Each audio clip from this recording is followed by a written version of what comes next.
Hello students, today we will end chapter 10. Okay, so I'll just give you a summary of this chapter. In this chapter you can divide it into 4 parts.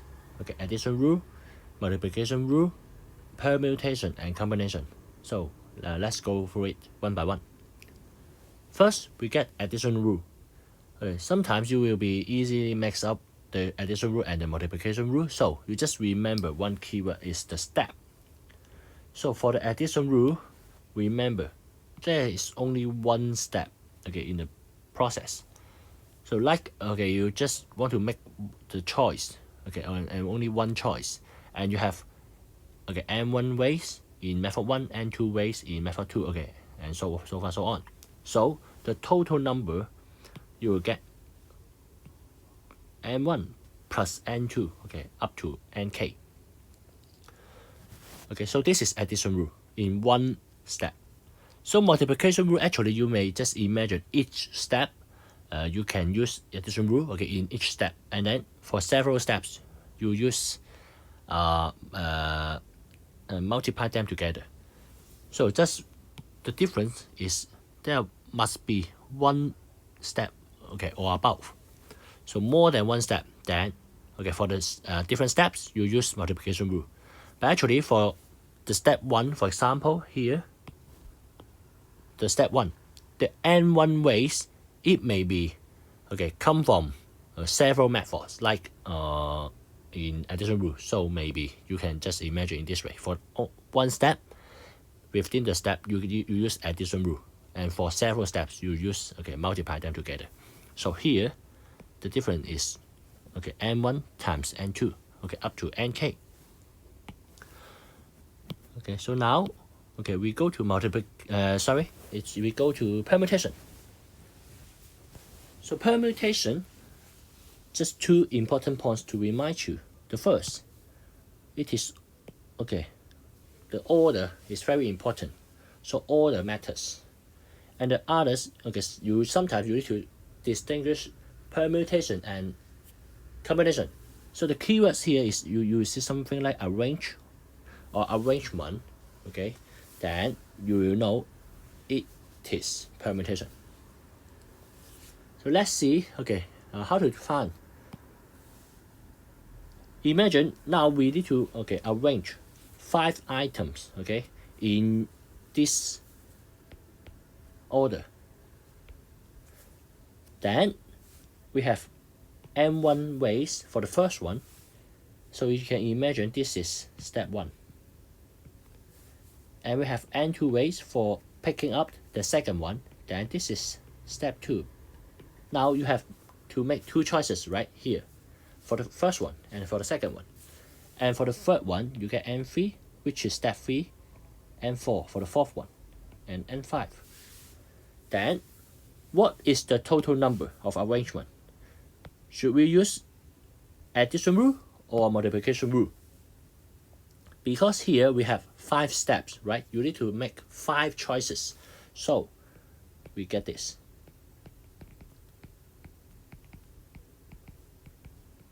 Okay, so that's how we apply the addition rule and multiplication rule in permutation.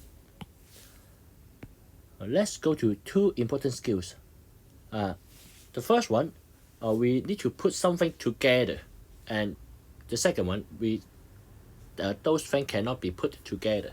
So imagine now the A, B, C, okay, and then they will need to put together.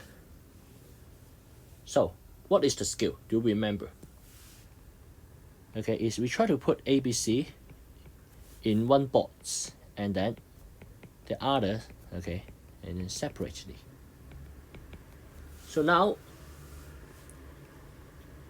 for these 5, okay, we have 5 factorial, right? And then for ABC itself, we get 3 factorial, right? So the total number of weights or arrangement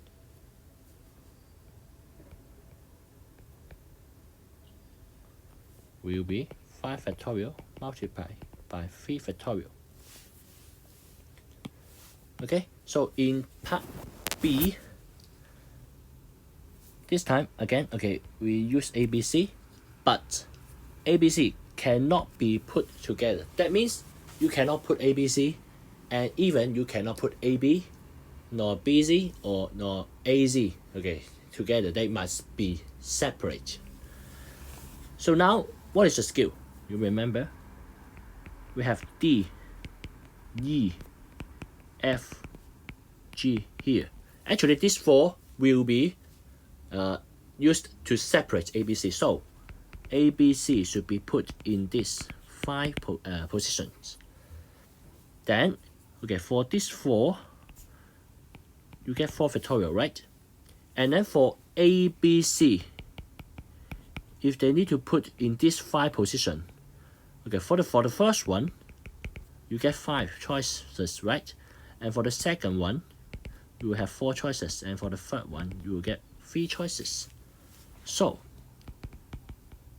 the total number of arrangement will be 4 factorial times 5 times 4 times 3 in this case. Okay? So now, okay, we just go through some important points in combination. Combinations, again, okay, we get this important point, okay, which is about the order.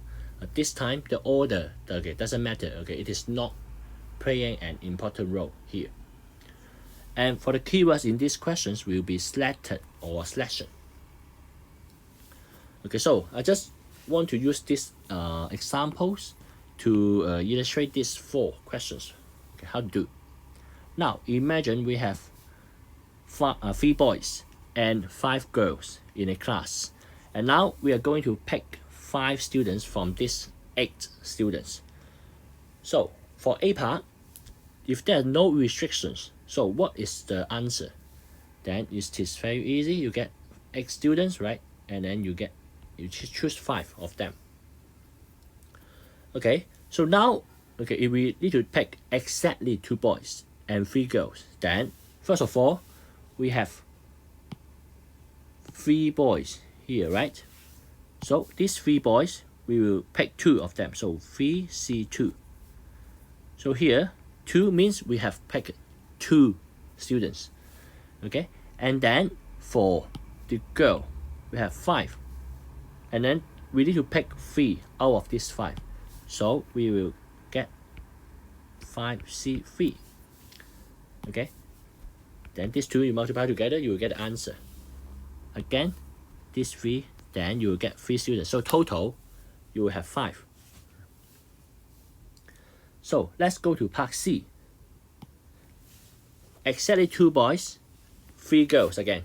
But G1 means the first girl must be selected. Okay, then again, for the boys, it is the same as part B. So we get 3C2, right? And for the girls, imagine G1 must be selected. So you can imagine you will have 1 student, choose 1 student. So how many students we are going to pick?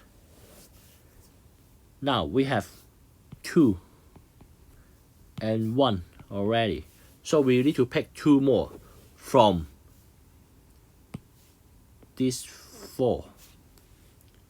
Because G1 is picked already. So 4C2. Then you multiply this together, you will get the answer of part C. Okay, so now we go to the last part of this questions. Exactly 2 boys, 3 girls again, but this time G1 must not be selected. So for the boys, actually it's the same, 3C2. And now G1 must not be selected. So how many girls how many choices of girls we can pick is 4, right? So from these 4 girls, we need to pick 3 out of them. Then you will get 4C3. So you need to multiply them together. Okay, so these are the answers of these 4. And okay, here we just give a very brief summary of this chapter. and some important skills. Okay, for more community questions, maybe you can just try to visit the video before, and or if you find some interesting questions, you can always approach your subject teachers for exploring more about this chapter. Okay, so see you, and next chapter will be chapter 11, which is also relating to this chapter. Okay, see you.